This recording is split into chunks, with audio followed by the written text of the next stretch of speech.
एक बूढ़ी निर्धन माँ के दो बेटे थे। एक का नाम चंदा था और दूसरे का नाम सूरज। बूढ़ी माँ इतनी गरीब थी कि वह दो समय का भोजन भी बड़ी मुश्किल से जुटा पाती थी। एक दिन घर में खाने को कुछ भी नहीं था। चंदा और सूरज की माँ घर के बाहर बैठी सूत काट रही थी। तभी नगर के सबसे धनवान सेठ के यहाँ से उनके घर खाने का न्योता आया।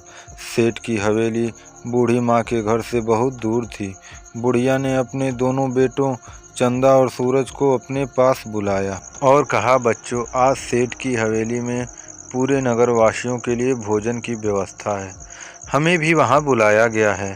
हवेली में बहुत बढ़िया बढ़िया पकवान परोसे जाएंगे।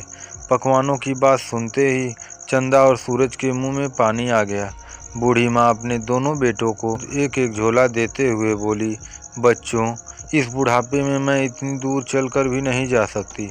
ऐसा करो कि तुम दोनों न्योते पर चले जाओ और जो कुछ भी भोजन पकवान वहाँ खाने को मिले उनमें से थोड़ा थोड़ा झोले में डालकर मेरे लिए भी ले आना। आज दिन भर से भूखी हूँ। चंदा और सूरज ने अपनी माँ की बात पर सहमति जताई और साफ सुथरे कपड़े पहनकर सेठ की हवेली पर भोजन के लिए चल दिए। सेठ की विशाल हवेली में सभी नगरवासियों की खूब आवाजाही थी। दूर दूर से लोग वहां आ रहे थे। हवेली के बाहर से ही तरह तरह के पकवानों की खुशबू उठ रही थी। चंदा और सूरज सुबह से ही भूखे थे। भोजन की खुशबुओं से उनके पेट में चूहे कूदने लगे। हवेली के अंदर पहुंचते ही हर नगरवासियों की तरह चंदा और सूरज का भी खूब स्वागत सत्कार किया गया और उन्हें भोजन के लिए बैठाया गया। भोजन में कई तरह की मिठाइयाँ, पूरियाँ, हलवा और तरकारियाँ थी। सूरज की थाली में जैसे ही भोजन परोसा गया, वह सब कुछ भूलकर जल्दी जल्दी अपना पेट भरने लगा। चंदा को भी भोजन परोसा गया, किंतु जैसे ही उसकी थाली में कोई व्यंजन परोसा जाता, हर चीज़ खाने से पहले उसे घर पर बैठी अपनी बूढ़ी माँ की याद आ जाती और वह अपने भोजन का कुछ हिस्सा झोले में डालने के बाद ही स्वयं भोजन करता। भरपेट भोजन करने के बाद चंदा और सूरज अपने घर को लौट चले। घर के नज़दीक पहुंचते ही सूरज भागता हुआ अपनी माँ के पास पहुंचा और माँ से सेठ के यहाँ खाए भोजन की खूब तारीफ करते हुए बोला, माँ, आज तो बरसों की भूख मिट गई। बहुत ही स्वादिष्ट भोजन था। क्या गुलाब जामुन थे और कितना ही स्वादिष्ट हलवा था। और माँ, वहाँ जैसी मुलायम पूरियाँ तो मैंने कभी खाई ही नहीं। और तरकारियों की तो क्या कहनी। सूरज अपनी माँ से सेठ के यहाँ खाए भोजन की लगातार प्रशंसा किए जा रहा था और जब माँ ने उससे पूछा कि बेटे, मेरे लिए कुछ भोजन लाया है क्या, तो माँ की बात सुनते ही सूरज को याद आया कि उसके पास माँ का दिया थैला था जिसमें उसे माँ के लिए भोजन लाना था, किंतु अपना पेट भरने के चक्कर में वह माँ के लिए खाना लाना ही भूल गया। सूरज चुप रह गया।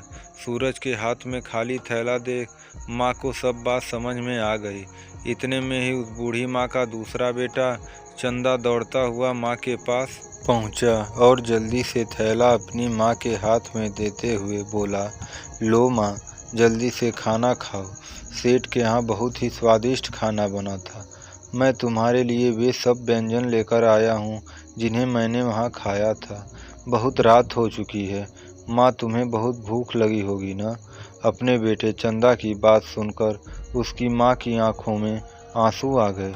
चंदा को अपने कलेजे से लगाकर वह बोली, भगवान तेरे जैसा बेटा हर माँ को दे। मेरा आशीर्वाद सदा तेरे साथ रहेगा। अब से तू सबको ठंडक और चैन पहुँचाने वाला बनेगा। वहीं सूरज को देखकर उसकी माँ के मुँह से यही निकला कि सूरज, अब से तुम सबको ताप पहुँचाने वाले होगे।